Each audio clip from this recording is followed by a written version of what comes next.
If you're an engineer or someone from a non-finance background, considering a master's in finance, you're probably asking yourself a tough question. Can I really thrive in a finance-heavy program filled with finance grads and bankers when I don't even have a finance degree or experience? And that is a fair concern, my friend. Because let's face it, finance as a field can feel exclusive, even intimidating to someone who didn't study business or economics in their undergrad. But here's the truth. Yes, absolutely you can make the transition, but only if you know how to position yourself, and that's exactly what we'll cover in this video today. Hey everyone, welcome back to the channel. I'm Trishna, and in this video, I'll walk you through why an MIF can work for someone like you, what gaps you'll need to bridge, and how to build a credible story for both your applications and your career. So let's start with a key mindset shift. Finance is no longer just for commerce grads or investment bankers. The field has evolved. With the rise of fintech, quant-driven investing, data analytics, and automation, finance today is deeply interdisciplinary in nature. And that's where engineers and analytical thinkers come in. Your technical skills, whether it's in coding, data modeling, system optimization, or structured problem solving, they are all highly valuable in this place. So if you've ever felt like you're on the outside looking in, know that the door is very much open. You just need to walk through it strategically. Now, why are engineers often drawn to finance? The motivations are different for everyone. Some are interested in high-paying roles in investment banking or private equity, while others enjoy the logical, structured nature of financial decision-making. And many simply want to pivot into a domain where they can apply their problem-solving mindset to real-world businesses. Regardless of your reason, if you're drawn to finance and willing to upskill, you already have a strong foundation. But let's not sugarcoat it. There are gaps that you need to fill. Just because you're good at math or coding, it doesn't mean you automatically understand balance sheets, corporate valuations, or market behavior. Finance has its own language and logic. And if you're planning to apply for an MIF or work in the industry after, you'll need to be fluent. So let's break down the main areas you'll need to focus on. We will start with accounting basics. You need to know how to read and interpret financial statements. The income statement, balance sheet, and cash flow statement all come in that. Learn how they connect and what they reveal about a company's overall performance. Then you move on to valuation techniques, things like discounted cash flow model, comparable company analysis, and precedent transactions. These are the core of financial modeling and investment decisions. You will also need to understand financial markets and instruments like stocks, bonds, options, derivatives, and how they are traded. You need to learn how risk is priced, how interest rates work, and what drives asset prices. On top of that, try to develop your business acumen. Understand how companies grow, how they make strategic decisions, and what financial metrics matter most in different industries. If that sounds like a lot, don't worry. You don't need to become a CFA charter holder before you are applying to this particular program. But you do need to show that you have taken certain steps to learn. And this is very, very important for your MIF applications.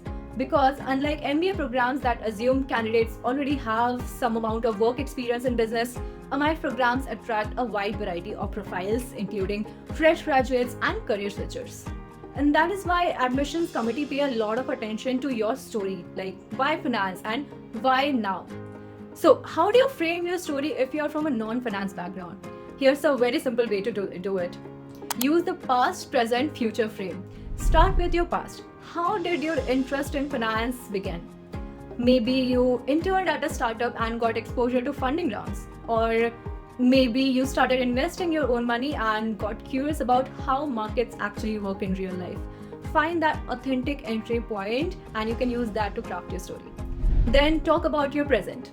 What steps have you taken already to explore finance? Have you done some online courses, taken CFA level 1, joined some finance club, or read books on investing? Even small steps count as long as they show your initiative. Finally, outline your future goals. Be specific about the kind of finance role you're targeting, whether it's corporate finance, asset management, fintech, or something else, and explain how this particular MIF program helps you to get there.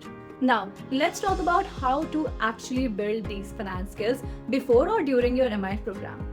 Well, there are plenty of online resources tailored to beginners. If you're looking for formal credibility, CFA Level 1 is a strong choice. It covers financial reporting, ethics, economics, and much more.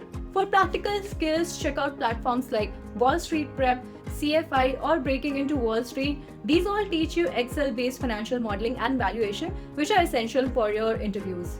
You can even find some helpful courses on platforms like Coursera or edX, or some beginner courses on Udemy as well. Even doing one or two of these can significantly boost your confidence and signals to schools that you are serious for it. Admission committees don't expect you to have it all figured out, but they do expect you to show effort and clarity. And the same goes for recruiters later on. Most finance interviews, especially in finance programs, are technical. If you can walk into a case interview and break down a DCF or explain how market risk is measured, you are already ahead of many applicants. Now, what about career outcomes? What kind of roles can a non-finance student or engineer expect after doing an MIF? The answer depends on your interest and how do you position your profile. If you're good with numbers and coding, quantitative finance roles at hedge funds or trading firms might be a fit for you. If you enjoy business decision making and strategy, you could work in corporate finance, valuation, advisory, or investment banking. If you love technology, fintech product management, or data driven roles in private equity could be your space. The key is to not blindly chase the most popular option. Investment banking sounds glamorous, but it's not for everyone. You may find that your skills and personality are better suited to structured finance or risk analytics or financial planning in tech companies. The beauty of an MIF program is that it exposes you to all these options. You'll meet alumni in different roles, attend career workshops, and figure out where you fit the best. So to sum it all up, yes, a MIF is absolutely doable for engineers and non-finance students. You just need to bridge a few gaps. Once that's clear, it's a straight path if you know what you're aiming for. Clarify your story, pick up the basics of finance, and apply to programs where your background adds value to the class mix. Schools aren't looking for a one-size-fits-all profile, they are looking for driven, curious people with a plan. If this video helped clarify your doubts, make sure to like, subscribe, and share it with someone who might be in the same boat as you. And if you're a non-finance applicant preparing for your MIF journey, drop a comment below. We would love to hear your story and maybe even help you refine it. Well, that was all for today's video, and I'll see you in the next one.